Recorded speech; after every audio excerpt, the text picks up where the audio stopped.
build over 400 developments over the next 9 years. You're the start of a community that we're going to build in LA to fight the out of homelessness. I'm glad to know I'm not the only person who drops an F-bomb occasionally in front of the cameras.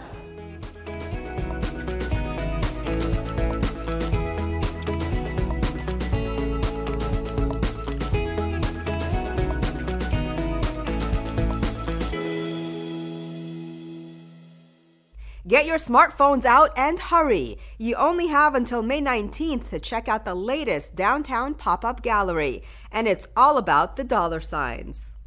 Pop-up galleries in downtown Los Angeles seem to be all the rage these days, but this is the first one we know of dedicated to money making, specifically women's financial literacy. Welcome to Stacks House.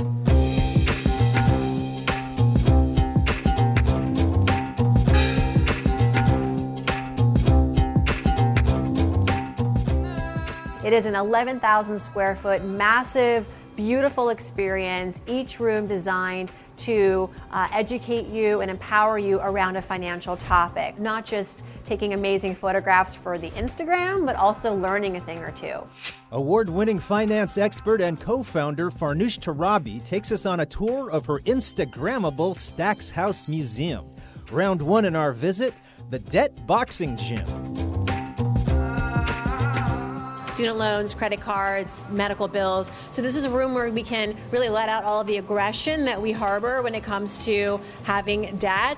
We have gloves you can put on. People love to take photographs with the gloves on, get in the boxing gym, and just show that they can overcome this. And after a workout, it's shower time. You have to rinse off, right? So this is one of our popular installations. People love to take really good close-ups of this looking like they're showering in money. This whole experience is about bringing our money emotions to life and also giving people the tools, the education, the experiences to get in the right money mindset. Because managing your money is part math, but it's also part mindset.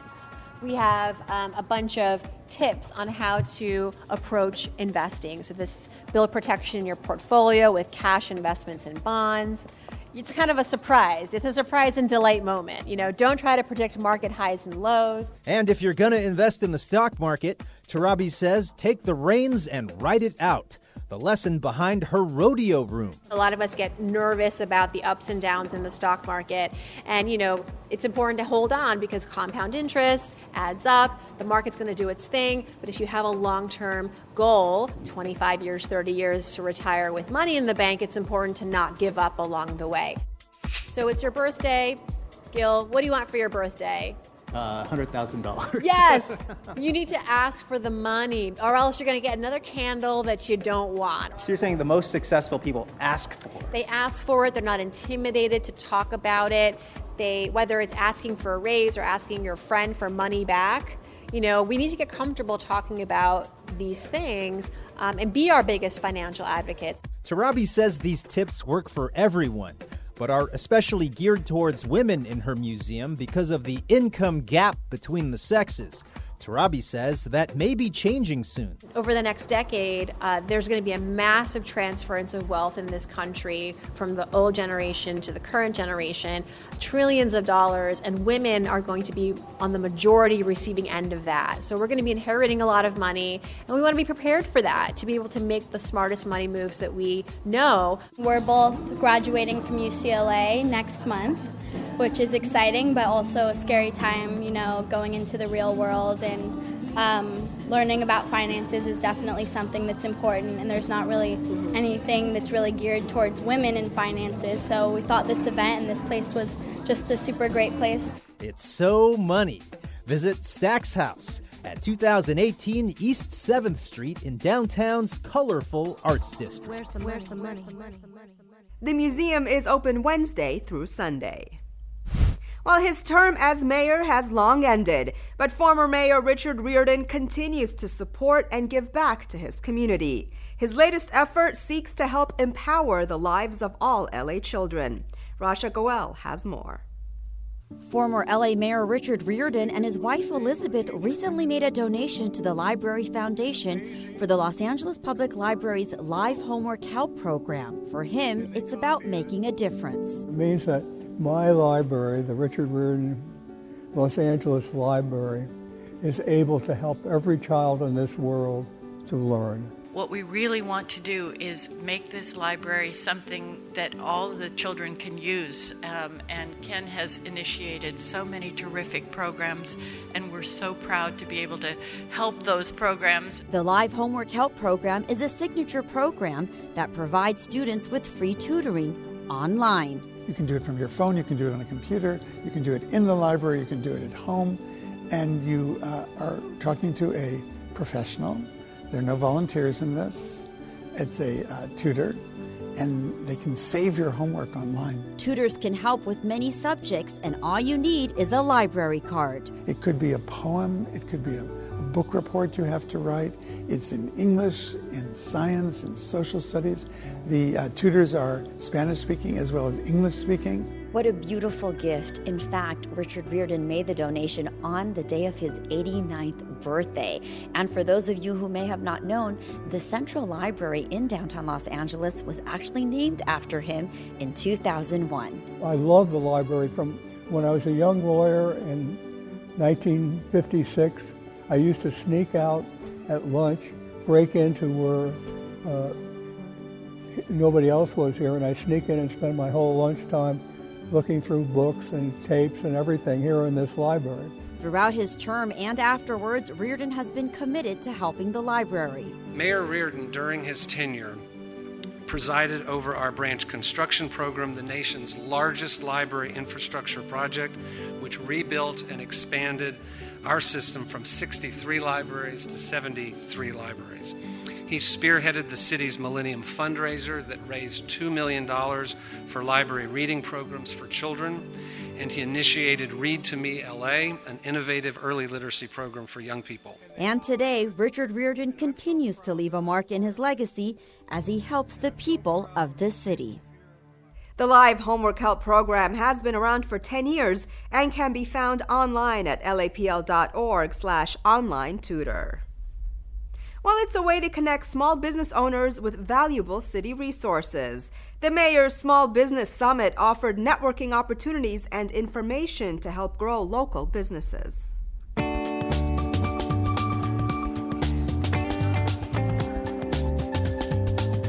We're at the Mayor's Small Business Summit, and I'm here to see all the opportunities that I can get through the city of LA and meet with other entrepreneurs like myself. We're here to find great small businesses, diverse businesses that represent our city, that can support us and work together, grow together. It's a great event to get resources for the current year, moving forward to see what the city of Los Angeles is providing as far as loans, lending, and things of that nature. Get to meet people face to face and talk to them, get information, see what they're looking for. So it's great. It's a great thing to gather information. It's a great opportunity. I believe there's over 1,000 small businesses that walk through these doors for us to get to know new businesses, ones that are emerging, and reconnect with other businesses that we've worked with in the past and keep growing those relationships. The city has certain contracts they're doing with a lot of developments in Los Angeles. This event is great to get information regarding that. When you're running a small business, you're usually just in your business every day trying to develop, trying to make yourself and your business better, and you don't really get a chance to see what else is out there, what other opportunities are out there, and how other people are running their own businesses. And it's always nice to see people that are in the same boat that you're in and get that support. Do you wish there were more trees in our city? Well, that was the topic at a recent tree summit where environmental experts talked climate change and why we need more trees in LA.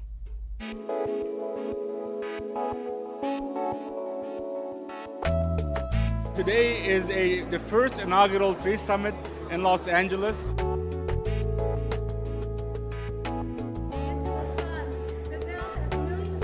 Mayor Garcetti wanted to bring experts from across the country, from the city, community members, advocates of the environment, advocates of trees, experts, arborists to come together and really chart forward the path for making the city sustainable, resilient, and to protect and preserve and plant more trees across our city. Spent by FEMA in the last 2 years as much as we spent in the last 27 years in this nation. So climate change is real. It's costing us. In next 20 to 40 years, it's projected that days with 95 degrees or more are going to double or triple in Los Angeles. So it's going to be hot in Los Angeles.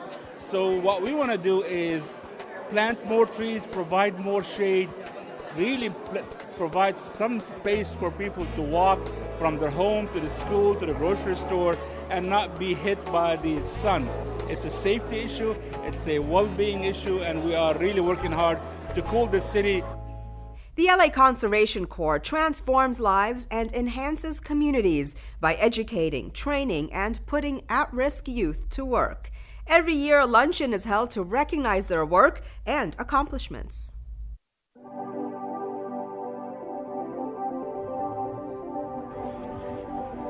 Today we're celebrating the Conservation Corps, the LA Conservation Corps, our Corps members, and this year's cohort of Russell Cantor Fund awardees. Well, there's so many amazing groups in Los Angeles. A few impressed me as much as the LA Corps.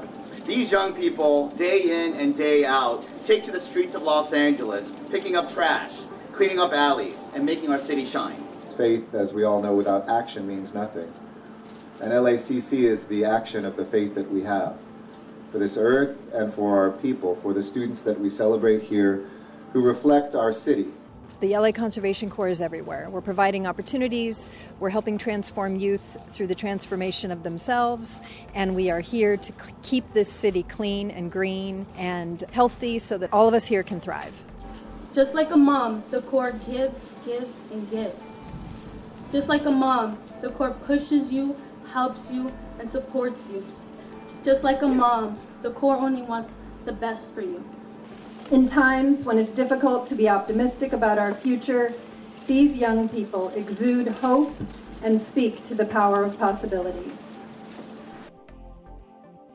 The city attorney files suit against TurboTax and H&R Block over deceptive practices. Lake Balboa is a lot cleaner thanks to a group of neighbors, and it's time once again for LA Sanitation's open house. All this in City Beat.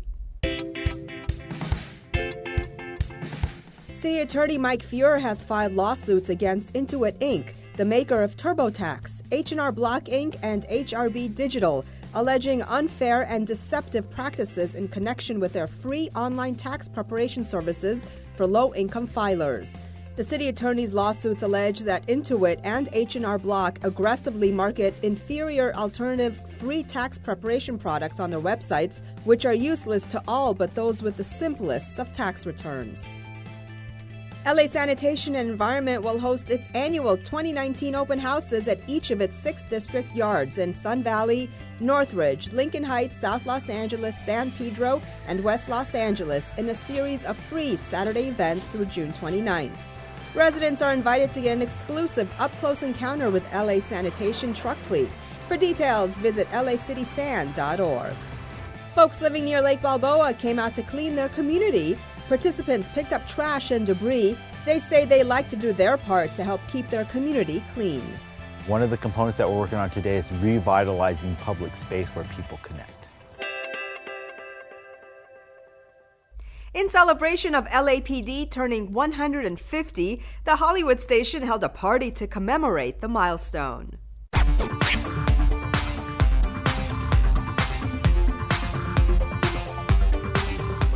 This is a big open house here in Hollywood at the Los Angeles Police Department Hollywood Division, celebrating 150 years of the LAPD.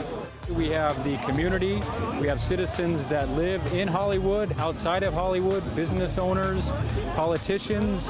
Everyone that is part of the Hollywood community has been invited to talk with the officers, to visit the station, to celebrate the historic background of Hollywood Police Division. I've always found the officers here in Hollywood to be extremely friendly and outgoing and wanting to know what's going on in the neighborhood. There's all sorts of fun things, delicious food, performances by local children's groups, and of course in celebration of public safety and the 300 men and women who serve Hollywood in the Los Angeles Police Department. I'm always kind of thrilled at the comfort and the support that I see from the community for the police and vice versa. Celebrate the stories and experiences of Little Tokyo. Join a 5K family walk run to help end homelessness. And do you love fresh strawberries? There'll be plenty of them at a local strawberry festival. All this in Things to Do. Looking for a live show in Little Tokyo? Then be sure to check out Unheard LA, the latest installment in the oral history series by KPCC in person. Unheard LA is a celebration of the stories and experiences that give shape to Los Angeles and its distinctive, unique neighborhoods. Don't miss Unheard LA, live in Little Tokyo, Sunday, May 19th, beginning at 5:30 p.m. The show will take place at the Aratani Japan America Theater at 244 South San Pedro Street. For tickets, visit kpcc.ticketleap.com. Come join the United Way, the LA Rams, and city and county leaders for Home Walk 2019. Now in its 11th year, this 5K run-walk event has advocates and Angelinos joining forces to help end homelessness.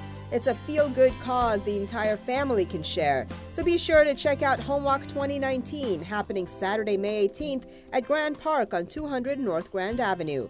To register, visit homewalkla.org. Love fresh strawberries, food trucks, live music? Then the Strawberry Festival at UCLA Farmers Market has your name all over it. Enjoy strawberry delicacies or take a field trip to Ayala Farms, where you can do your own strawberry picking.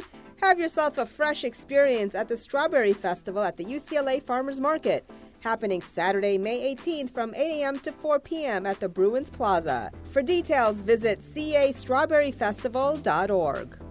And that's a look at some things to do.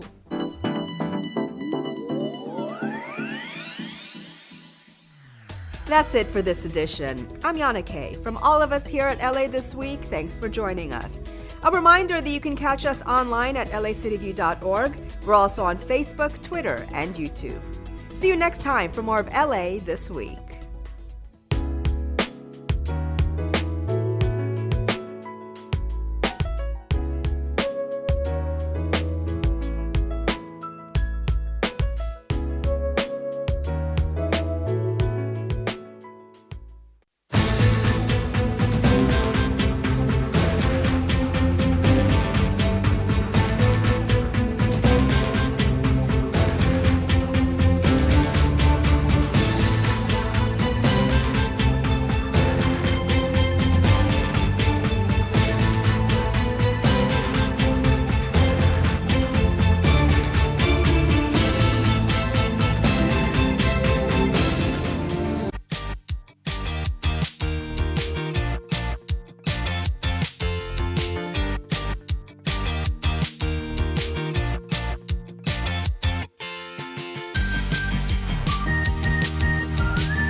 about that. It's May 17th.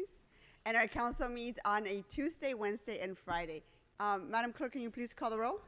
Blumenfield, Bonin, Buscaino, Cedillo, Harris Dawson, Weezer, Koretz, Krikorian, Martinez, O'Farrell, Price, Rodriguez, Ruth Smith, Wesson. 11 members present and a quorum, Madam President. Okay, what's the first order of business? Approval of the minutes. Okay, Ms. Rodriguez moves and Mr. Smith seconds. Commendatory resolutions for approval. Mr. Koretz moves and Mr. Weezer seconds. And Madam President, items 1 through 5 are items for which public hearings have been held. The committee report for item 1 has been submitted, posted, and circulated for council's consideration.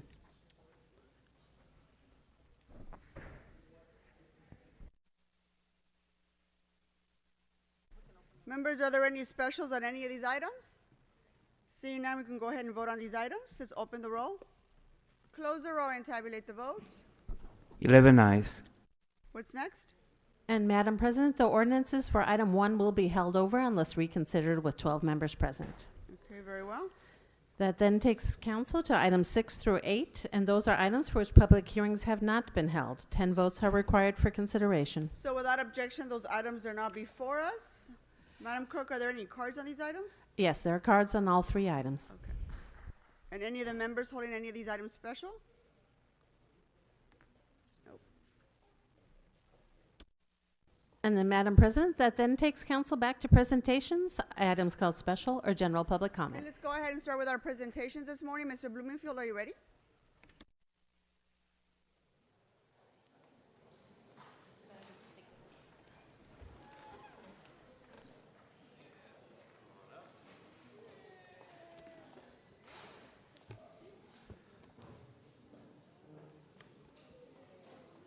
All right. Good morning, Madam President, colleagues. I've got a special treat for you today. As you can see, the kids are getting ready to set up. We're going to do a little BattleBot demonstration. But before we do that, I want to tell you why we're here and what we're doing. So I have the honor to introduce Rally in the Valley that was brought by David Geringer. David here was a teacher at Stanley Mosque Elementary in Winnetka, and several years ago invited me to attend the first germ of this idea, the Rally in the Valley. And it started out at Stanley Mosque just with 3 different schools, I think, coming. And then they grew it. And then the next year they got to CSUN, and they grew the program again. And pretty soon now, this weekend was the 6th annual Rally in the Valley, and there were over 1,300 people there, 20 different schools throughout the valley participating in this. It was truly an amazing spectacle. Every year I've gone, I'm always amazed at how it's changed. The 3rd, 4th, and 5th grade classes compete in various activities, demonstrating their ability to comprehend coding and using the technology. So we've seen the increase, and it's done at CSUN. So CSUN has been a great partner on this. They get involved. In fact, they're starting to fill up the entire area, and we may have to move to a different area. But also, there's the amazing support of NASA and JPL, Lego Mindstorm, the Discovery Cube. All of these amazing groups help make this event possible. Now, it's very important for our schools, and it's about continuing STEAM education. It is so important to prepare our kids for the future. They need to have this kind of education, which of course stands for science, technology, engineering, arts, and mathematics. As studies have suggested, kids who use electronics at a young age, the wrong kind of electronics, can develop poorly. But we can harness technology to foster STEAM education. What we end up doing is encouraging critical thinking and inspiring our youth to pursue fulfilling careers. Some of these kids, you're going to see them in the future. They're going to be designing our autonomous roads and freeways and all sorts of things that are going to make our lives better. I should say, because of the work and passion of Mr. Geringer, Stanley Mosque was actually named one of only 2 schools in the nation that were certified as a Lego Mindstorm school. The other one is in Ohio. So I want to before I introduce Mr. Geringer, and I want to also thank the parents for being supportive of their kids. When they're involved in this kind of robotics, it's like having a student athlete, where you're taking them to games, you're taking them to competitions. You've got to do there's a lot of support work, and the parents coming here to take them they deserve a lot of appreciation. So I wanted to thank them. and introduce Mr. Geringer, and then we're going to have a little BattleBot demonstration. So, David. Thank you, Mr. Bloomfield and Jenny Portero and everyone. Good morning. I really want to thank Mr. Bloomfield for his gracious and support of the program, for attendance, and just showing how and his confidence and how important the 21st century skills STEAM education is.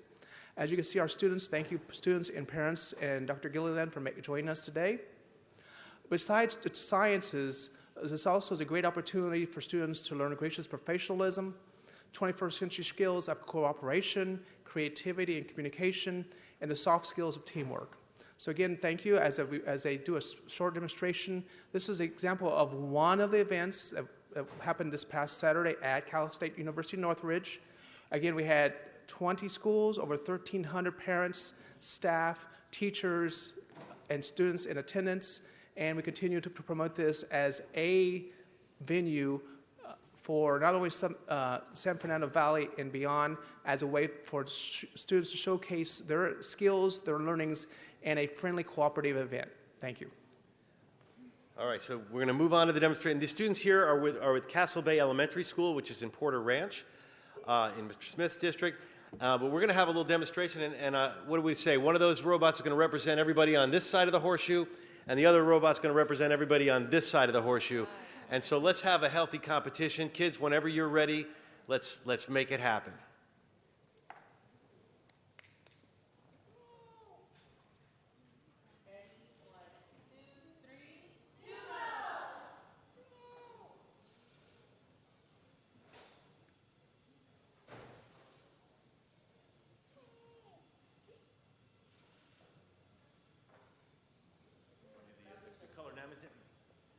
They've got to knock each other off the mat in order to win. Is that correct? The objective is for one robot to push the other one off out of the black ring. Now you notice it's all autonomously, so the students have had to design their own robots, program them, Bluetooth, download the program, and so it'll run autonomously. And also, the running robot has to stay inside the black circle. All right, go. 1, 2, 3, go. And so what? If one of them goes off accidentally, does they forfeit the race? Is that what happened? Forfeit the competition? Wait, which one is representing the right side of the horseshoe?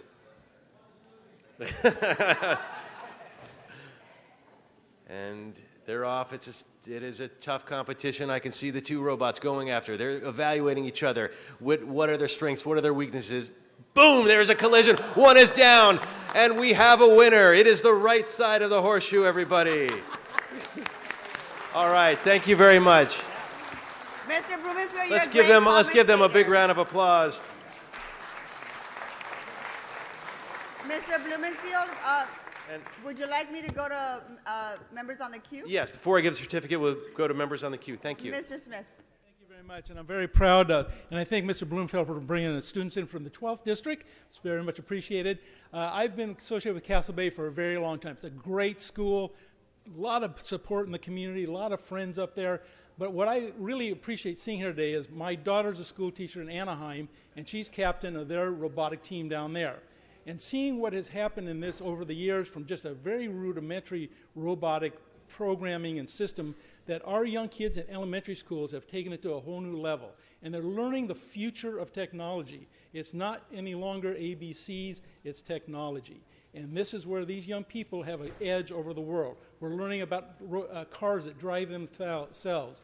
Cars that may elevate and drive across traffic are coming in the very near future. Things that are happening with robotics that are the future of America and American institutions, businesses, everything.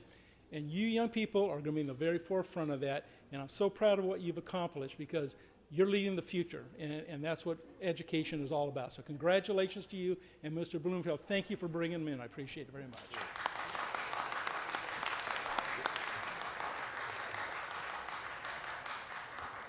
So on behalf of the City Council, would you please accept this certificate for the Rally in the Valley?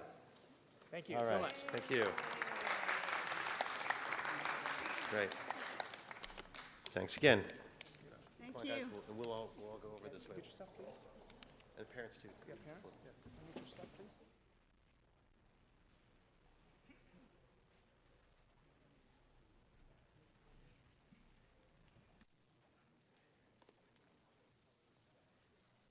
Mr. Wesson, whenever you're ready.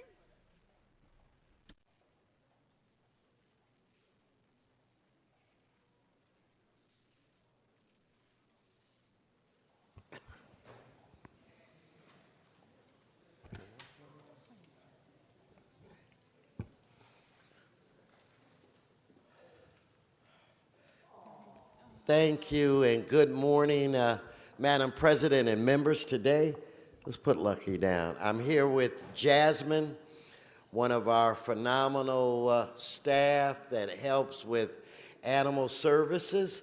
And again, today is Dog Adoption Friday, and we have before you little Lucky. Look at him. Is he not cute?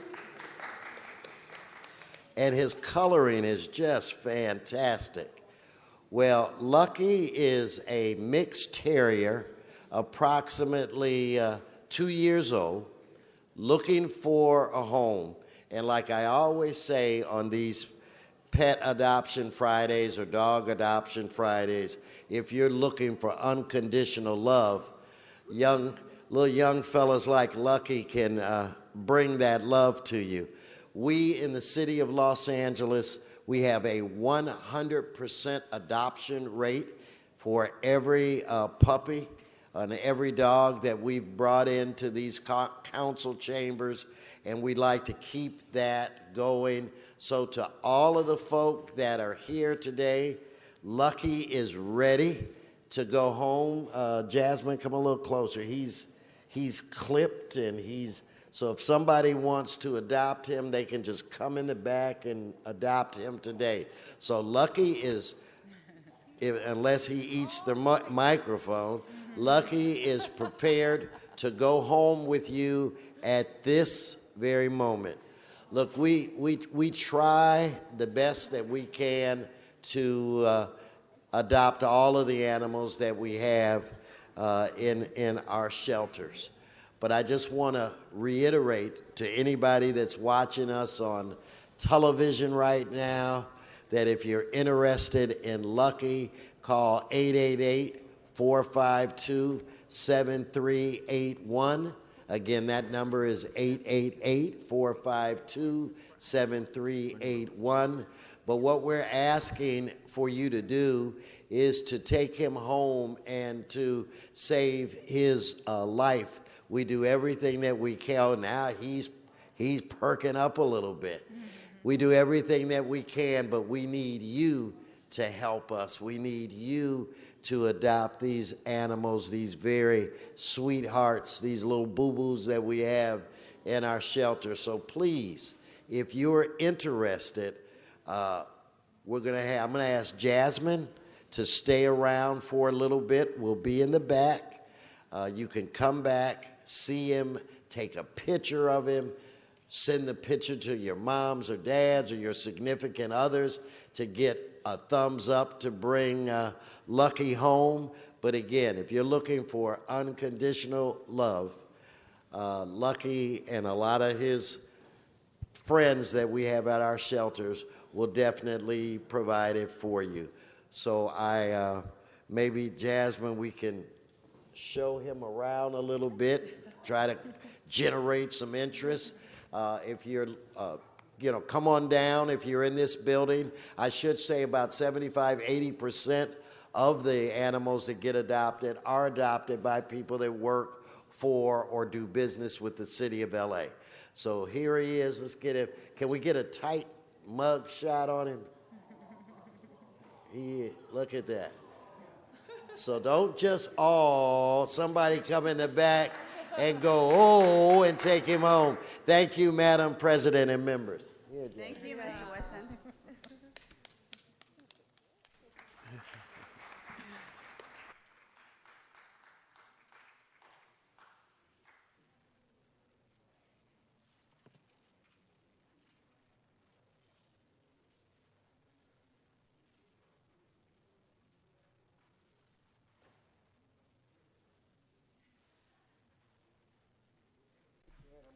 Okay, Ms. Rodriguez, and I have a presentation next.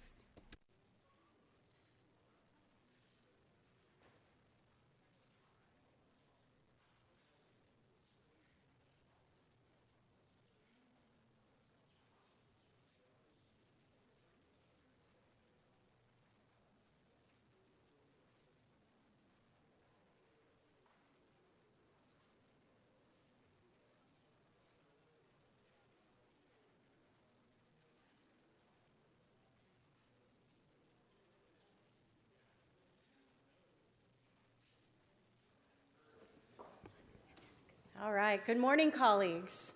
I am proud to be joined here today, joining Councilwoman Nury Martinez, former San Fernando Tiger like myself, here to celebrate the accomplishments of the Lady Tigers from our alma mater, San Fernando High School, in recognition of the girls wrestling team winning the state wrestling championship. Please give them a round of applause.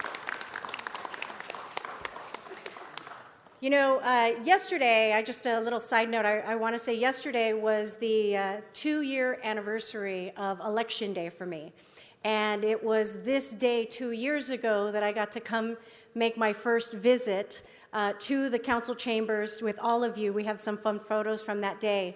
But, you know, just reminiscing on that moment and joining you all here today with some additional Lady Tigers in the house. You know, you got 2 Lady Tigers that sit around this horseshoe with you, but it feels really wonderful to be able to honor the work and the hard work that has helped to culminate in this incredible championship, something that hasn't happened ever before. And to really celebrate, I think, and recognize the contributions of so many incredible young women and what their potential is out of the Northeast San Fernando Valley. It gives me great pride to bring them here into council chambers and to celebrate their accomplishments. We are also joined by the principal, Flora Mendoza, and coaches Fernando Gonzalez and Jimmy Estrada. Several of the other coaches that were part of this magnificent team weren't able to join us today, but we would be remiss not to recognize them, and that is Jess Arana, Anthony Figueroa, Ellis Trotter, Lorenzo Chapman, and Sergio Mendez. And of course, the amazing young Lady Tigers of San Fernando High School. We are all incredibly proud of you. At the Interscholastic Federation state competition in Bakersfield this February, they became the first team from the city section to win a state wrestling championship. They placed 13 wrestlers at the 3-day state tournament, marking a successful season for the team, who also won the city section dual meet title and the city section team championship. And again, I couldn't be more proud. I'm disappointed that I forgot to bring my Letterman jacket so that I could be in proper uniform with you ladies, but again, it's no surprise to me that they are continuing to be trailblazers in their own right, and that is what the women of the Northeast San Fernando Valley historically do, and I'm proud to be the member that gets to represent this wonderful school on the Los Angeles City Council. And with that, I'd like to invite my colleague and fellow Lady Tiger, Councilwoman Nury Martinez. Let's give the ladies another round of applause, the champions. Thank you very much, Mr. President and council members. I am really proud to stand here as a proud San Fernando Tiger graduate from class of 1991. Monica's younger. And to congratulate these wonderful women for their great work and their dedication. They're first in our city to win the statewide team championship, the very, very first. Out of 800 schools that competed, 32 made it to the finals, and these girls brought the gold home. Yes. Since the creation of the CIF in Los Angeles in 1914, the girls wrestling team has become the first LA City Section program to win a team championship, the very first. And I think that deserves another big round of applause. It's good to be the first, but not the last. And it gets even better. These girls, the girls wrestling was sanctioned by the state a mere 6 years ago. 6 years ago. In 2013, the girls wrestling became a recognized sport and was granted their own division. Prior to that, they had to compete in a co-ed team, right, ladies? Yep. And so for the very first time, they get their own division and able to compete against other women, and they were granted their own division. So that deserves another big round of applause. That was merely 6 years ago.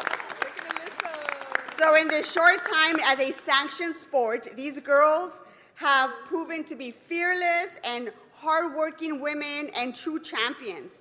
In this sport that has traditionally been male-dominated, these young ladies have demonstrated to all of us their great passion and what it takes to actually become a champion, regardless of their sex and gender. I want to cue us to a short video showing the talented San Fernando girls wrestling team, and we can please show that. Here are the ladies. This is That's Alyssa.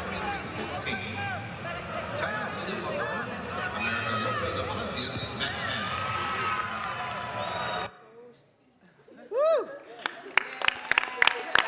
Where's Alyssa? Where are you? Raise your hand. Woo, she's a freshman, that's right. So talk about breaking glass ceilings. These ladies have demonstrated that shattering barriers and what it looks like and what it looks to be great and come and actually be able to compete. So I want to recognize these young women, not only because they're trailblazers in their own sport, but because they make us so proud. They make us proud to be fellow Tigers. They have demonstrated what it means to actually work hard, and it even gives me a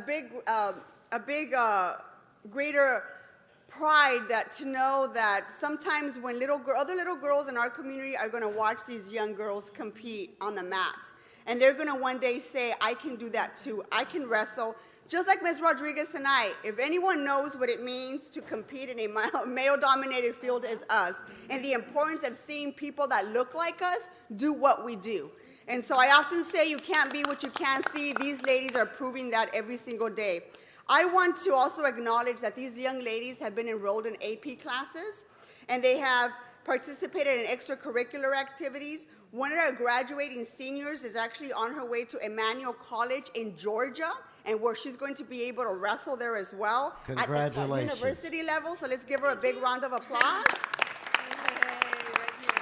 So these girls are making history. I want to introduce a very good friend of mine who happens to be the principal of San Fernando High School. This is Miss Mendoza, also known as Flora to me. I think I've known Flora for about 20 years. Yes. And this woman is not only a fellow Tiger, also went to San Fernando High School, grew up in the community, but Flora and I have been working in the Northeast San Fernando together, whether it be at Comisión Femenil, inspiring other young girls to get involved in the local community, raising money for scholarships, or putting on the Adelante Mujer Conference every single year that's held at Cal State Northridge to instill in our young women the importance of getting involved and showing up and making sure they're successful. So I want to introduce her, the principal of San Fernando High School, Ms. Mendoza.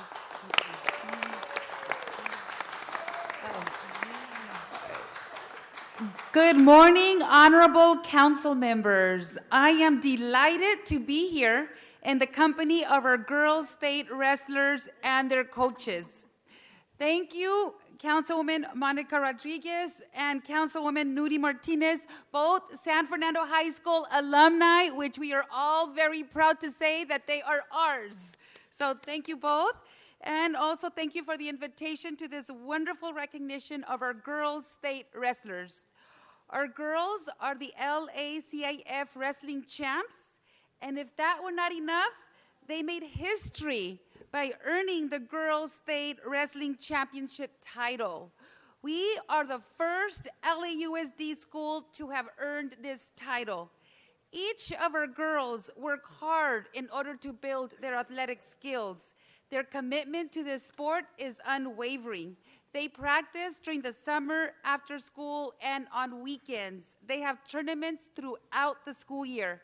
In addition, they have above average GPAs. Our girls wrestlers are committed to academics and to sports, and I am extremely proud of our student athletes. I am amazed at how our girls are able to fully focus during the match, especially with so many spectators watching. I was especially amazed by their poise and their ability to concentrate fully during the actual championships, which took place at the Rabobank Arena in Bakersfield. The arena has a capacity of 10,400 people, and practically every single seat was occupied that evening. Once our girls got on the mat, each of them were in their flow. And this is due to the training that they receive from their coaches. I thank each of their coaches for their dedication and commitment to working with our girls on a daily basis, for guiding our students to reach their potential, for supporting our students not only with the sport itself, but also with monitoring our girls' academic standing. So thank you, Mr. Fernando Gonzalez, Mr. Jess Arana, Jimmy Estrada, Anthony Figueroa, Alice Trotter, Lorenzo Chapman, and Sergio Mendez for bringing out the very best in our students. In addition, I want to thank our students' parents, and in particular, Christine Anaya and Jerry Anaya, who are both here today, and they are very dedicated, not only to their own child, but to the entire team. So I thank you from the bottom of my heart for that as well. And I also want to thank Mr. Anthony Chavez, our athletic director, and Jeremy Lawrence, assistant principal over athletic. Thank you so much. I am very proud not only to be the principal, but to be a mighty Tiger. Yeah. Thank you.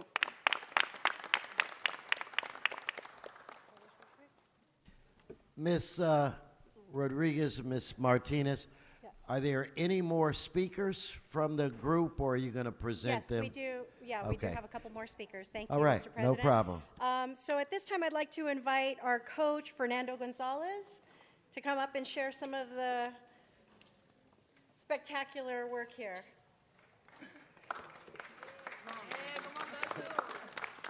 How do I follow these? Very, I would like to thank Council Members Martinez and Rodriguez and the rest of the LA City Council for recognizing the hard work of our girls state champions. It takes a lot of us together. We have 7 coaches along with a lot of other assistants that come in to work with these girls and the boys. And together as a whole program, we've accomplished a lot together.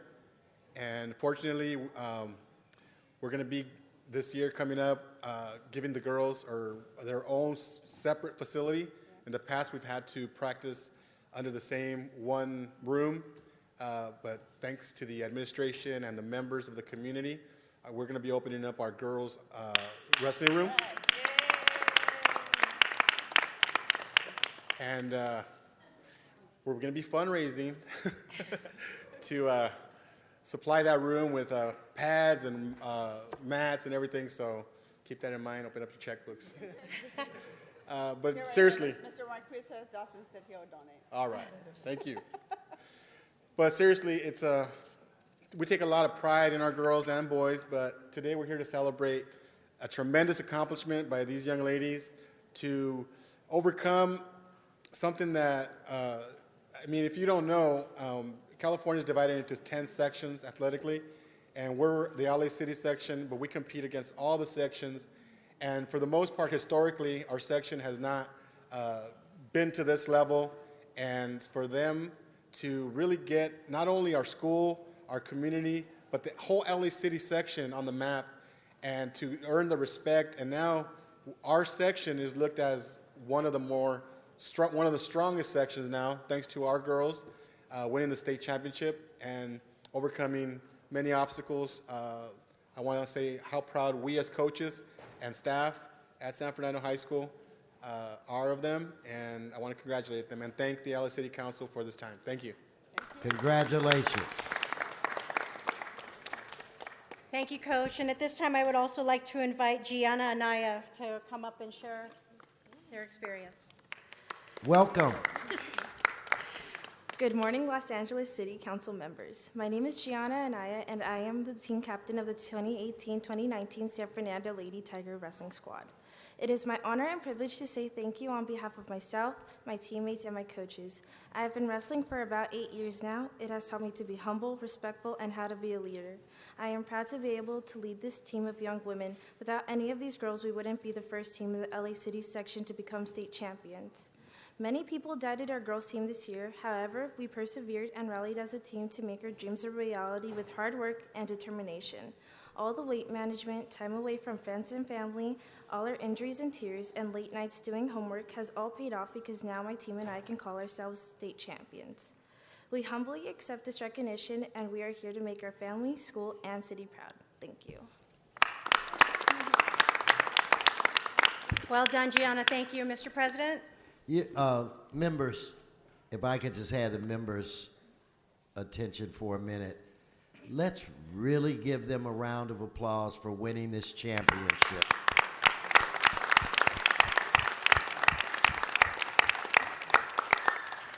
And I don't know if there's another member of this council, even though I could see Mr. O'Farrell, but I wrestled, okay? And I did it at a time when young ladies were not afforded the opportunity to do this.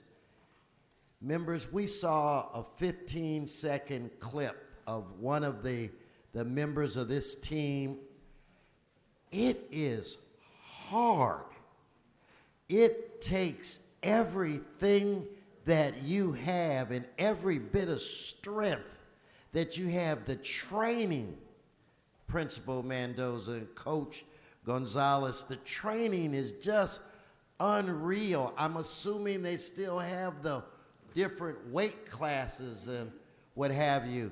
And when I wrestled, I was always been a little guy, so I always had no problem making the weight.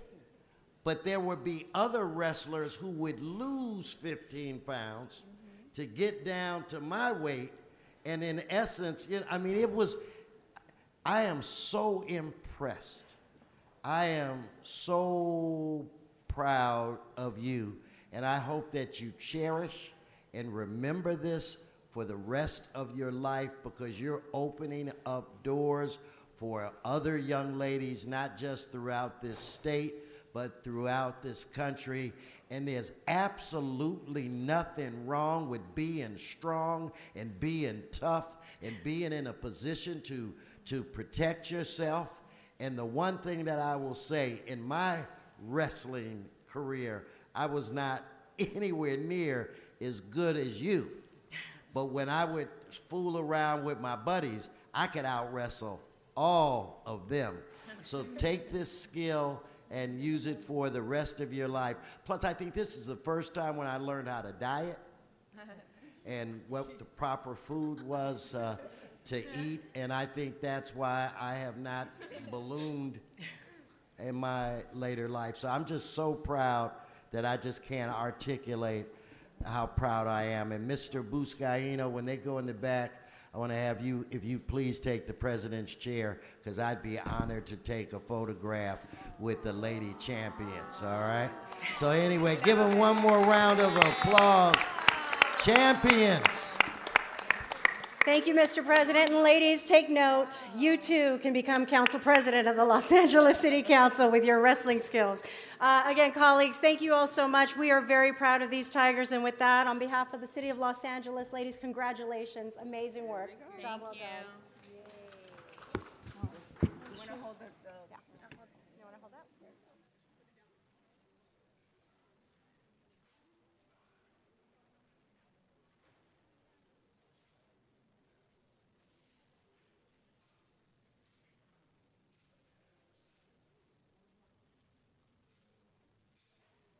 Okay, we do have. Why don't we? I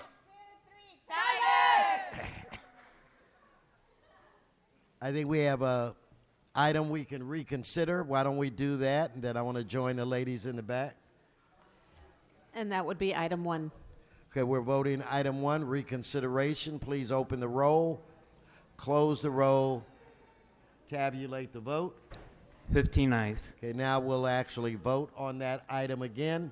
Open the roll, Close the roll, tabulate the vote. 15 ayes.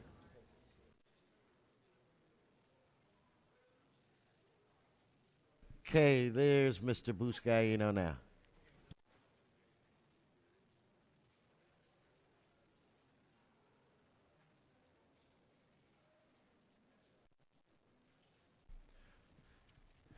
Okay, let's take those who filled multiple public comment cards.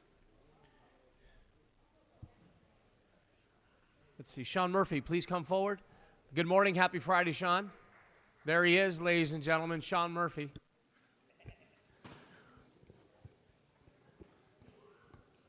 What items?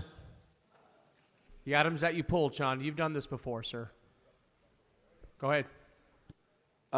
6, 7, 8, Sean. Number 7, I'm against. Number 6, I'm for. General public comment. I hate to say it, but these damn cars on Lancashire Boulevard ought to slow down. My brother Ken's car got his door off. There's some has to be done on Lancashire Boulevard. Put a 4-way stop. It happened between Riverside Drive and you got to slow these cars down on Lancashire Boulevard.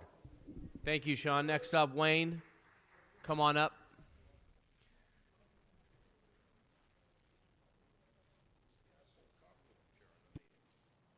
Speaker Assistant Pro Tem. Oh, okay. You got to do something with the dumb bastard. Okay. So let's see. What do you got here today? Against item 6, 7, 8. Oh, thank you. So, yes. So go ahead, Mr. Puppet. So let's see here. We have city-owned property in the 14th District. Yes, that's the Jose Huizar District. We're going to have a fence and scaffolding to the development of the Budokan of LA project. First of all, is Jose Huizar going to be in the opening ceremonies of this Budokan? Or is he going to be over at the Roybal building defending his case? We don't know, so we would ask that number 8 be deferred indefinitely. We would also ask that Mr. Gilbert Cedillo from the 1st District be able to take over the project because Mr. Huizar is going to be very busy in the next couple of years. And we want to make sure that our friends in Little Tokyo have real valid representation. And for years, they've been screaming to be part of the 1st District again. Our brothers and sisters will unite with Chinatown and be part of the 1st District and get out of the hands of the 14th. Now we get to item 7, the First Amendment port. Yes, look at that. A free speech port in the 15th District, named after the First Amendment, and it's exempt under the California Environmental Quality. Then why in the LA Times did Joe Buscaino say that he didn't want this, that he was afraid of the environmental concerns? Because there's 2 Joe Buscainos. The one that you see here, known as what? The Silver Tongue Cop, right. And then the one outside of these chambers known Stick as to the what? item, Wayne. The Campaign Queen. Yes, sir, the Campaign Queen. Stick to the item. Does not want anything to do with the community. He wants more development. Develop the port till you can't move, till you can't breathe, with all the pollution from everything. And there's only one man that can stop it. Only one man, and that's the reason he came here, and that's Greg Smith. He will clean up the environmental damage down in the port. That's right. And I know that he's walking away right now, but we're proud. And also on item 6, the Ocean Common Carrier, Greg Smith wants to stop that as well. Stop those diesel motors running 24/7. Make them environmentally friendly. Fuck the port. Thank you, Greg Smith. So now, Okay, 1 minute, general public comment. an unfortunate situation has happened. Apparently, somebody was lied to, and I tried to stop it, but I went to the Encino field office of Paul Koretz, and the staff told me I can't be talked to. But what I tried to do was tell them something that the 7-Eleven that just opened up, their cars are being towed from 3 to 7 in violation of what we agreed to. Remember in the parking lot, Greg Smith, you remember when he fucking took those campaign donations, he promised to get the 2 parking spaces out of the anti-lock grid zone on Ventura Boulevard. You lied, Paul Koretz. Refund the money. And then finally, the Jose Huizar Justice Fund is afoot. We're raising money everywhere. Believe it or not, he's going to be acquitted. Good job. And thank you to Eduardo for the idea. Okay, time's Thank up. you to Greg Next up, Herman. Herman, come forward. Multiple comments. Multiple cards that you pulled. What numbers am I on, sir? You filled out the cards. What you know numbers it. am I on, sir, You please? know the cards. Thank you. I'm disabled. I'm asking Go you, ahead, please. I'm asking you, please, what numbers did I sign up for? You did the same thing to Sean. Why can't you do it for me? I'm asking you, Okay. please. 6, 7, and 8. Okay, thank you. There you go. You know, ever since Jose Huizar and CG-14 brought the FBI, I want the people to know that you don't own your property anymore because the vicinity of Los Angeles is under a criminal investigation.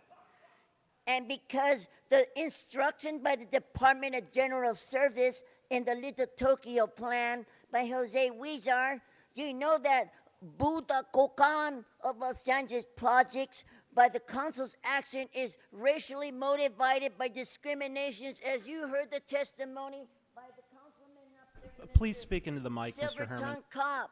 And I keep saying to people, you can't discriminate because of a person's invisible disability.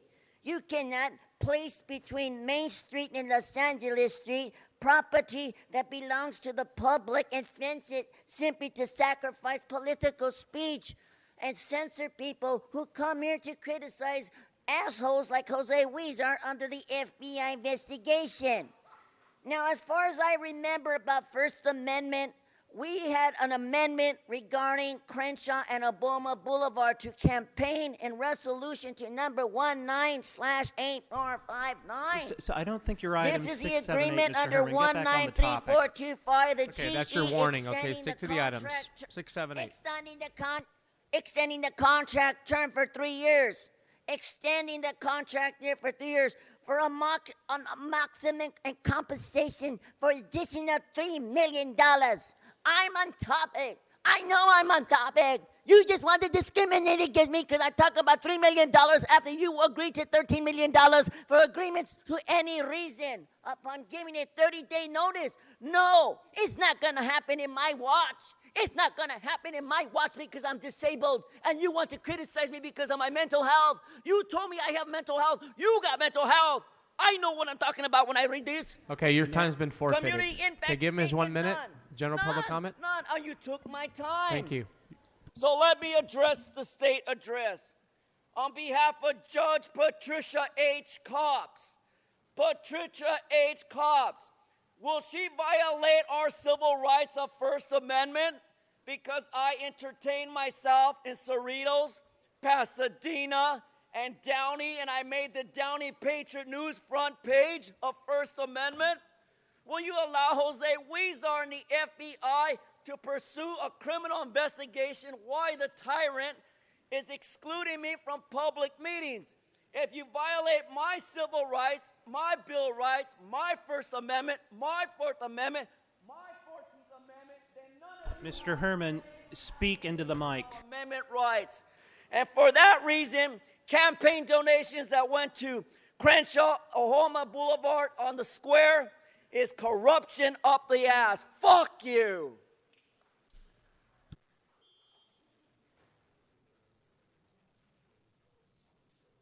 Okay, Mark Greenspan's next. Mark, come forward. Let me see, so Greenspan, yeah, Greenspan.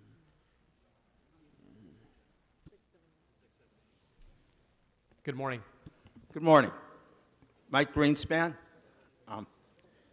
And I know which ones I signed up for. I'm a gifted student. I didn't go to school in the LAUSD. I signed up for 6, 7, and 8. Okay, there are some common characteristics. So some of these items, I'll be talking about one and the other at the same time with 6 and 7 because they come from the same committee. We're talking about exemptions. And why all of these exemptions? Can't we just go by the book and do it right or else change the law? Now, I noticed the Trade, Travel, and Tourism Committee waived consideration of the above matter in 6 and 7, and we're all big committee-oriented people. Why didn't we just hear it in committee instead of bringing it up now? But the issues I do want to mention on both are they have no community impact statement. I would believe that something like this would need at least a minimal community impact statement of, even if it was dismissive and there's no adverse impact on the community. Now, I'm grateful that there's a fiscal impact statement this time, because the last time I spoke, I had problems with you guys and your union goons not doing the fiscal impact statement that worked for the city. Now, this is quite a spread on number 6, the fiscal impact statement. And I'm quoting it. The Port of Los Angeles states the net benefit would be from approximately $726,124 to $7,230,175. That's quite a spread. That would be like saying, well, gee, the Gators are a 10 to 40-point spread over those sorry-ass Bruins in the basketball game. I mean, that's very vague. Please stick to the item. I was just giving an example. Now, as we get to item 8, once again, no community impact statement. Couldn't we at least have a no adverse impact on the community statement for that? And why did the Information Technology and General Services Committee waive consideration? We're all big committee freaks out here. Why don't you do your job? And, well, take it back and we'll go to general public comment. I don't have to sit here all day. Okay, give Ms. 1 minute. Thank you. 1 minute of general public comment. Okay. Wah, wah, wah, wah, wah, wah, wah, wah, wah, wah, wah, wah, wah. That is the sound of some professional union boss crying about his service employees local voting out their union. Our airport is not the, quote, wild, wild west, unquote. It is just a taxpayer-funded airport out west. Out of 137 employees, 102 voted to give this company union the boot. There is a saying at Service Employees Locals with your coworkers. When you go to the union with a grievance, it's like going to the company. So this unresponsive, corrupt, good old boy network of goons got fired by the workers they were ripping off. It wasn't even close. Over 70% voted an unresponsive union out of its workplace. That's democracy in the workplace. It's great to be a Florida Gator and kick Bruin butt. Wah, wah, wah, wah, wah, wah, wah, wah, wah, wah, wah, wah, wah, wah, wah. Okay, next up is Dan. Is there a Dan here? No? Arnold Sachs, you pulled item number 8. Please come forward. Arnold Sachs.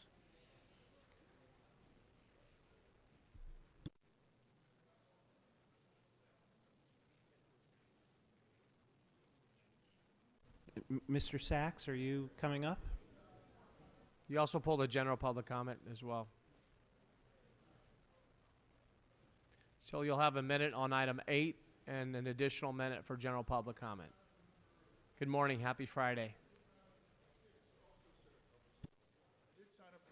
All right. Why don't you tackle 6 while you're up there? I appreciate you getting your math right, but happy Friday anyway.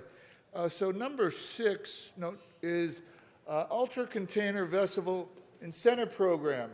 I believe the port had an incentive program when they put in all those for plugging in large container ships, and they spent all this money with DWP, and then the container ships went to another port.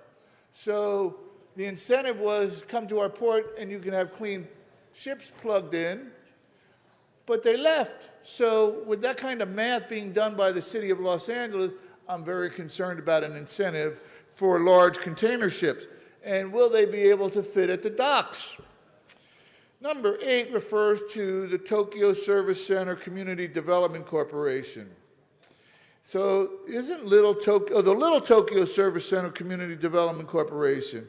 So I was somewhat concerned because Little Tokyo Business Improvement District isn't included here. And doesn't the Little Tokyo Business Improvement District have an oversight association for it? So this corporation, you know what that smells like? That smells like a city council stick up, where the city council has created a corporation to take the money that would go to the Little Tokyo and keep it for themselves. Somewhat how they did with the marijuana dispensaries, where they're all lined up to get dispensaries, and they're the dispensary owners that are failing to pay whatever taxes they're getting, and it just smells like, you know what this actually smells like? This almost smells worse than my good buddy Mark Ridley Thomas. But believe me, nothing smells worse than him. So that brings me to public comment. Okay, again, Ms. 1 minute. And I'd like to congratulate Mr. Krikorian, but he's not here, for his standing up to what I brought up at the Metro Board yesterday, Safety Committee meeting. Have you noticed how the rail cars on the light rail line are wrapped in plastic? I believe California Highway Patrol has a law about how much wrapping you can put on windows to allow officers to see into the vehicle. Evidently, Metro has no such policy and allows the windows to be completely wrapped, therefore not allowing any officers to look inside, but allowing anybody in the car to look out, almost like a bullseye for the police. It's good to see that Metro is really concerned about public safety. As a matter of fact, just to show you how concerned they were, a few years ago they had a Don't Run After Trains program and Magic Johnson program where he says running after buses is healthy. I pointed out that inconsistency and they changed it. So Thank you. Your time is up. make sure if you get shot. Okay. All right, so those that concludes the multiple item cards, correct? Okay, so with that, we now have members. We have items 6, 7, and 8 before us. Excuse me, Mr. Roger, President, if we correction, could. 6 and 7. Correct. So correction, 6 and 7 members are now before us. Let's open the roll, close the roll, tabulate the vote. 15 ayes. Those are approved. Okay, let's now take item number 8. And on item number 8, a substitute motion has been posted and circulated for council's consideration, so 2 votes are required. The first vote would be whether to substitute. Let us take that vote now. Open the roll, close the roll, tabulate the vote. 15 ayes. This now, item 8 is now before us for approval. Let us open the roll, close the roll, tabulate the vote. 15 ayes. Item 8 is now approved.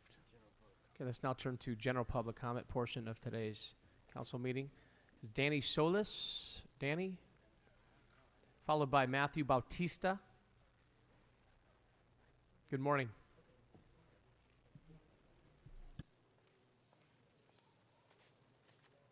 Good morning, everyone. I'm here on the behalf of, my name is Danny Solis. I'm here on the behalf of ARMS organization who reaches the inner cities of troubled teens, and we provide jobs and for the people in the community and the inner cities of Los Angeles. I'm here today to talk about the necessity of greater jobs and great careers that would position a person like me that works hard in warehouses, and I would desire to have a great job, like a career in this field of gas and oil energy. So I just want you to know that throughout the community and in the city of our organization ARMS, we provide jobs and we teach children how to beautify this community. So together we stand together and we vote no against a 2,500-foot setback. We could come together and help families be built, and we don't have to settle for less as minimum wage jobs. We want careers. We want a better life. So if you could come together. All right, thank you. Danny Solis, followed by, I'm sorry, Danny, that was you. Matthew Bautista, followed by Zach Strasters. Hello, good morning. Good morning. My name is Matthew Bautista, and I'm here on the behalf of ARMS, a nonprofit organization. ARMS have helped me out and my family with job sites and job opportunities. And with those jobs opportunities, I'm able to help support my family financially. And I'm here to encourage to keep our industries and our communities safe, and also to continue on encouraging our employment opportunities stronger. I'm here to let you guys know that the oil and gas industry is a natural and resourceful foundational to our economy, and please vote no on the 2,500-foot setback of gas and oil. If that happens, man, that will break an opportunity for me to enter another job site to help support my family. I got a daughter that's 4 years old, and like I said earlier, ARMS has really helped me out to support my family. And I'm a strong worker, and I love to work, and it also helps my community build a stronger and beautify my community. Thank you. Zach? Good morning. Hey. Zach will be followed by Alice Berliner. Good morning again to Councilmember Price, yourself, Councilmember Buscaino, Councilmember Cedillo, and Councilmember Huizar, and the remaining council members. I want to thank you for your time this morning. Those last couple gentlemen that came up and spoke on behalf of the ARMS organization representing the energy industry and the energy economy are here to kind of present a general theme that we've been presenting this week and will continue to come up, is the need to protect oil and gas and future energy jobs in not only LA County but the state of California.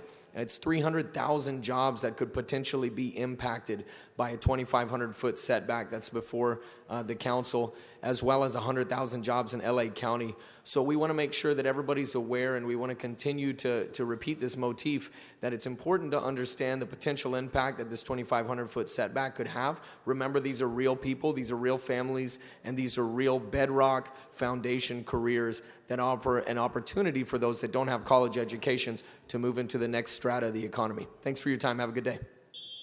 Thank you. Alice, please come forward, followed by Susan Isaacs.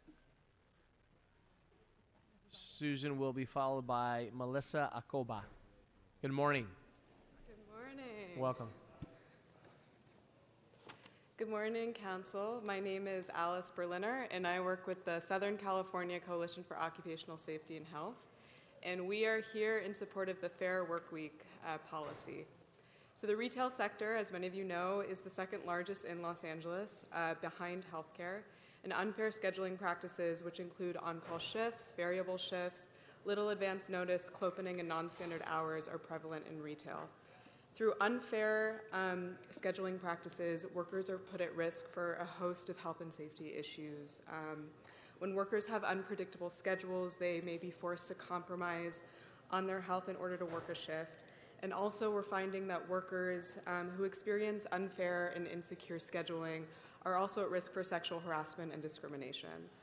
Retail workers deserve fair schedules that provide social and economic security, so we strongly urge you all here to stand with us and stand with retail workers to support a Fair Workweek policy. Thank you. Thank you. Susan? Good morning, Good Susan morning. Isaacs, National Council of Jewish Women, Los Angeles. On behalf of the Fair Workweek Coalition, for 9 years, a volunteer with NCJWLA's after-school homework club in underfunded and underserved LA public schools. Many of our students, our parents, are retail workers. Among these workers, who are parents, 45% are locked out of child care centers because their work schedules are unstable and unpredictable. Workers deserve to know when and how long they will work, as last-minute schedule changes deeply impact parents who must juggle work and home life. Unstable and unpredictable work schedules can also be a barrier to long-term goals like pursuing an education or a new trade. We stand with all retail workers in Los Angeles, and we urge City Council and Mayor Garcetti to pass a fair scheduling policy. Thank you. Melissa Acoba, followed by Ashley Rodarte. Good morning. Good morning. My name is Melissa Acoba, and I'm with the California Work and Family Coalition. And we're here to say that we support retail workers and the campaign for fair scheduling. The coalition supports economic security And we're here to support all workers and in support of retail. Thank you. Ashley? Good morning. My name is Ashley Rodarte, and I'm a retail worker and student at Occidental College. It has been difficult for me balancing my retail job and my responsibilities as a student, which is why we need a Fair Week policy in the city. I've had to deal with stress from scheduling because I would often get my schedule 2 to 3 days in advance. Imagine if you didn't know when you would work 2 days before. This made it really difficult for me to schedule time to study and to have personal time with friends and family. Inconsistent hours, like having 7 hours one week and 24 hours the next week, made a significant imbalance in my personal time and schoolwork. Worrying about my availability and potentially upsetting my manager also caused stress outside of my job. Inconsistent scheduling has significantly impacted my workplace stress and fragmented my time to study, relax, and do other work outside of my job. I support a fair work week because it allows people like me to lead productive lives inside and outside of their jobs. Thank you. Thank you. Jose Avendano, followed by Maria Gonzalez. Good morning. Top of the morning. My name is Jose Avendano, and I am representing the nonprofit organization National Council of Jewish Women Los Angeles. I am an assistant manager at one of the thrift shops. My discussion is about a facet of economic justice, the retail industry's fair treatment of employees. There are many retail workers that struggle with unmerited behavior from employers' unfair practices. Some examples are having employees on call, unpredictable scheduling, underemployment, and keeping part-time employees part-time to avoid access to benefits. These naturally hinder workers' personal enrichment and even a sustainable subsistence. Succeeding in college or even access to child care services are proved beyond arduous when inconsiderate scheduling practices seem to be ubiquitous. NCJWLA, with the help of other organizations, advocate for this to be rectified. As an assistant manager, I do my best to create scheduling that promotes strong work commitment and healthy life stability. With our efforts, we hope that you share our sympathies and cause for these decisions. Angelino lives can be positioned to thrive in our city and our nation. Thank you. Thank you. Maria Gonzalez. Is Maria here? Maria Gonzalez, followed by Uriel Zuniga. Good morning. Excuse me, I'm Eli. I think I got skipped on the roll because I was signed up. Eli, I'm sorry, your name for the record? Eli Longnecker. I don't see you on here, but go ahead. Give her a minute, please. Okay, thank you. I am here on behalf of the Los Angeles Worker Center Network. We are part of the Fair Work Week Coalition. Unfair scheduling practices, unfair scheduling practices, including on-call shifts, variable shifts, little advance notice, clopening, and non-standard hours are prevalent in retail. These practices affect workers' health, family lives, economic security, and performance at work. In particular, I want to highlight that 8 out of 10 workers in this industry in Los Angeles do not have set schedules, and 77% get 1 week or fewer notice of their schedules. Without a set schedule, it's nearly impossible to plan family care or quality time, maintain a budget, or get regular sleep.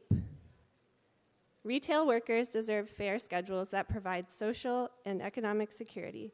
We strongly urge you to stand with retail workers and support a fair work week. Thank you. Thank you. So do we have a Maria Gonzalez here? Uriel? No?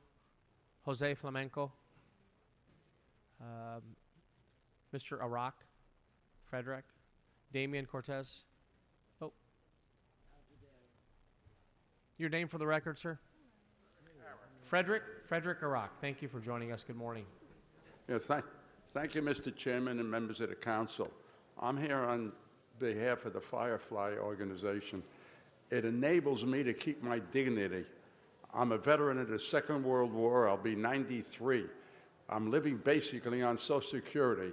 And this added income that I get from the Firefly advertising helps me to keep my dignity, pay my bills. And in the process, under your trickle-down tax and betterment for the citizens, everybody benefits. I pay taxes, I buy things, they pay taxes, they get jobs, and I just want to keep my dignity and pay my bills without having to go on the dole. And being a veteran of the Second World War, disabled, I feel that it's something I have a right to ask for. Thank you very much, Mr. Chairman. Thank you for joining us. Is there an Uriel Zuniga? Uriel Zuniga? No? Okay. Jose Flamenco? Jose? Yes. Good morning.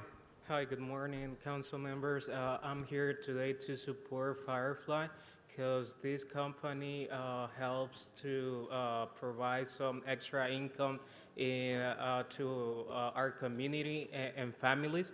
So please just let us earn some extra earnings for living. Thank you. Thank you.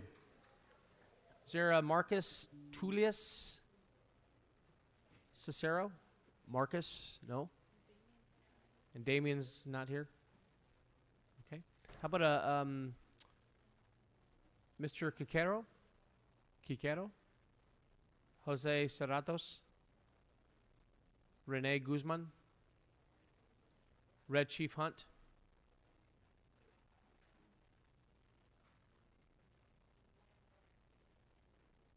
Your name, sir?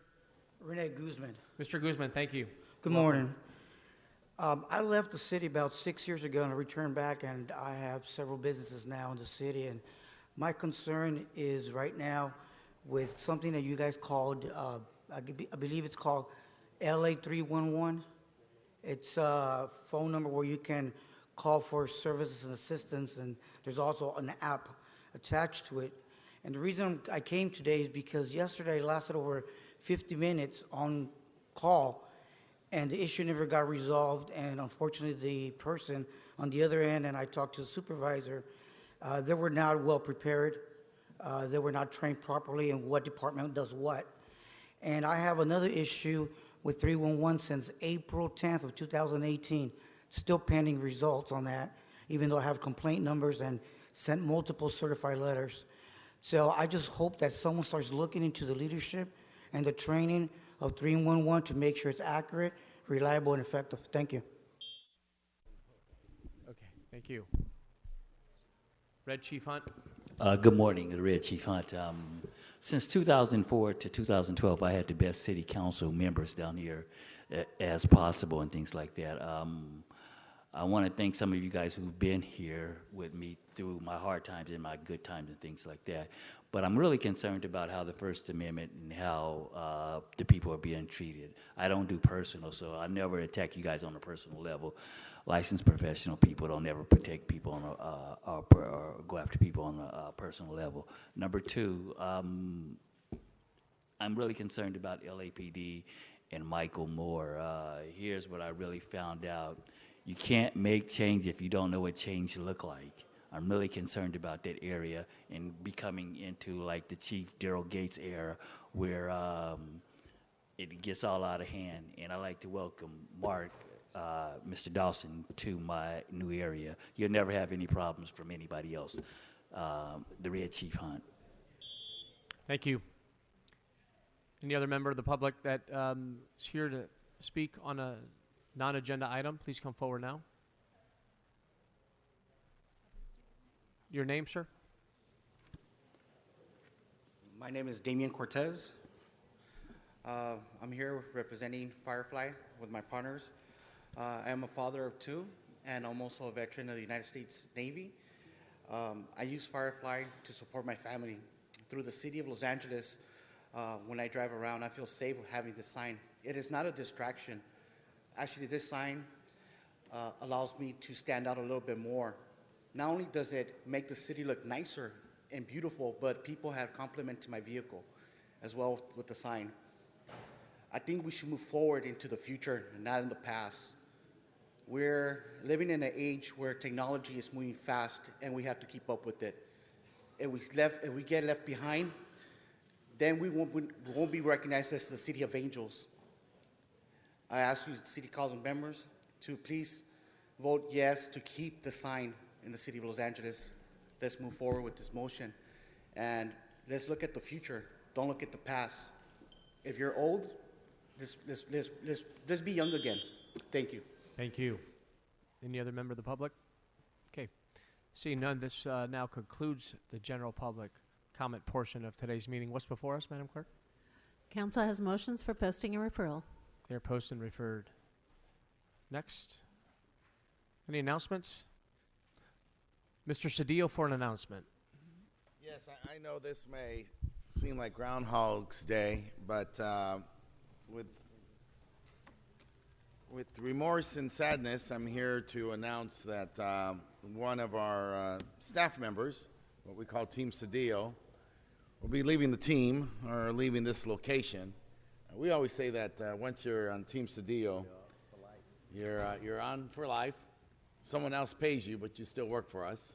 And so Freddie Ceja, who has worked for me in many capacities as our communications director, all the extraordinary graphics. He's a genius in putting graphics together, brochures, programs, marketing, and also has worked with us in policy because he comes from the Pat Brown Institute of Public Policy.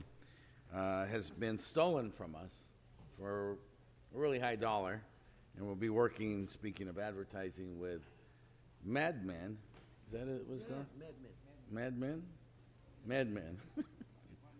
Over on the west side. No less honorable, I'll say that, for his mother, who's in shock also, trust me. But Freddie will be leaving us. He's left before, and so in our organization, people always know that they can come back. They can come back, not necessarily at the same pay. So we're here to say, till we see you again. Freddie's been with us, very special. He's been with us since, and he's a great driver. Let me add that. Of course, that's good for him since he'll be driving across town.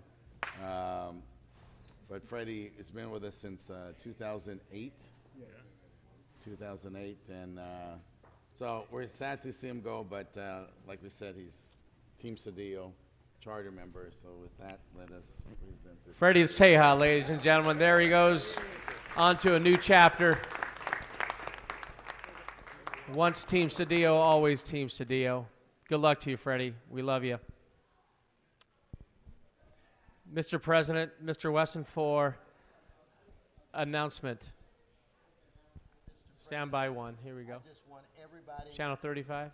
Everybody to know that our 100% adoption rate of dogs still lives, that Lucky has now become technically a member of Mr. Price's staff. All right. Bryce. Yeah. Bryce that works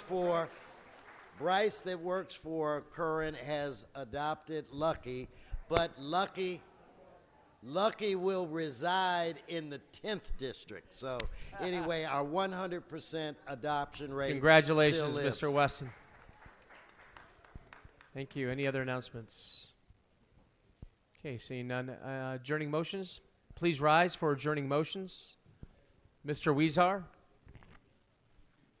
Thank you, Mr. President and colleagues. After a long and courageous battle with diabetes, a great coach of the East Side, Sal McCain, passed away. He was 72, and he passed away peacefully in Whittier on May 12th. He was born on June 2nd, 1946, in Boyle Heights, the son of Salvador and Virginia McCain.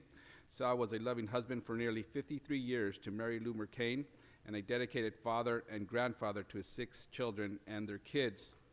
He attended Bridge Street Elementary, Hollenbeck Middle School, and Roosevelt High School, and he spent the past 48 years living in neighboring El Sereno with his wife and family. As a child, he would play sports, hang out with his siblings, or have family picnics at State Street Recreation Center. He returned regularly to Boyle Heights to volunteer and work as a coach at State Street Park. He mentored hundreds of young people who played on the fields or in the gym at the park. Affectionately known as Coach to many of them, Sal would often cover out of his own pocket athletic fees for children whose families couldn't afford to pay, to ensure that all kids had an opportunity to participate on the sports teams at the park. Needless to say, he cared deeply about coaching and mentoring young people. He was known to courageously get back to coaching soon after undergoing harsh and debilitating treatment sessions for diabetes. His commitment to serving youth at State Street is unmatched. He worked as a paint mixer at Smilland Paint for many years to support his family. He had a strong work ethic and was a dedicated employee. He was a caring person who always helped others in need. He knew how to enjoy life and loved to spend time outdoors and at family gatherings. He always had a story to tell or good advice to share. He was a devout Christian who found comfort and healing in his faith. He will be remembered for his straight talk, witty sarcasm, sense of humor, quiet strength, zest for life, generosity, and dedication to his family and community. Sal Mercane is survived by his wife, Mary Lou, sister Pauline Mercane, 6 children, Sal, Michelle, Renee, Ray, Moses, Noel, 19 grandchildren, and a host of other family members and friends. His life and spirit will be remembered and celebrated on Thursday, May 23rd, with services beginning at noon at Queen of Heaven Cemetery and Mortuary. May Sal Mercane, the great coach of the East Side in State Street Park, rest in peace. Thank you. Thank you. Mr. Koretz? Sadly, I ask that we adjourn this council meeting in memory of a visionary champion of organized labor, Gregory J. West. Greg joined Engineers and Architects Association, or EAA, in 2012 after his successful tenures as a compliance officer for IBEW Local 11 and delinquency collections supervisor for California Field Ironworkers Trust Fund, and a law clerk at Weinberg, Roger and Rosenfeld.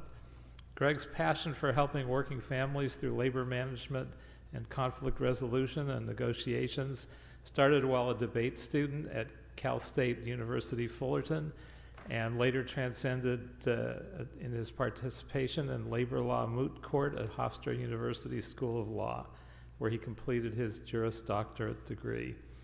As EAA director, Greg brought his passion for helping working families and community service to expand EAA's reach from being virtually in every city department to every community within the city of Los Angeles. Being that service functioned as a center point of Greg's leadership, numerous community partnerships were established in almost every city council district. The acronym EAA began to resonate in households across the city. The new EAA era, ushered in by Greg, involved member power and involvement in worthy community outreach programs, such as the LA Metropolitan Debate League, Proyecto Pastoral at Dolores Mission, Valley Outreach Mission, 9th District Jazz Festival, and many others. Well liked by EAA members, staff, and council members alike, there's no doubt EAA experienced historic wins and growth during his tenure. He also really helped EAA to be more collaborative with City Council, seeking wins for both the city and EAA as we worked our way out of the recession. To his friends and family, Greg was known to be a wine connoisseur, cheese enthusiast, executive chef, and wonderful father to 3 beautiful children, Siorsi, age 12, Finnegan, age 8, and Connemara, age 6. All who knew Greg will sorely miss him. Greg's legacy will live forever in the hearts of EAA members and all of us who knew him. Services will be held this Sunday, May 19th at 2 p.m. at Grace Episcopal Church. May he rest in peace. Thank you, Mr. Koretz. Mr. Blumenfield? Colleagues, I'd like to ask that we adjourn in the memory of Flora Robinson. She was a city employee with the Department of Building and Safety Code Enforcement Bureau. Flora dedicated 19 years of her life to the city of Los Angeles, where she served as direct administrative support to the chief and assistant chief of the Code Enforcement Bureau. She processed liens and hearings for the vacant building abatement program. Her work ethic and dedication was indispensable. Her friendship, encouragement, and love was divine. Flora passed away on May 8, 2019, after a fierce battle with a chronic illness. She will be terribly missed by her city family and by the entire city family. She's survived by her parents, Elmo and Carrie Robinson, her son Ruben, her daughter Ebony, and her grandson Jaden, Cameron, Lauren, and Tristan. May she rest in peace. Thank you. The others? Okay, seeing none, we are now adjourned. Go forth and serve the great city of Los Angeles. Have a blessed weekend. Thank you.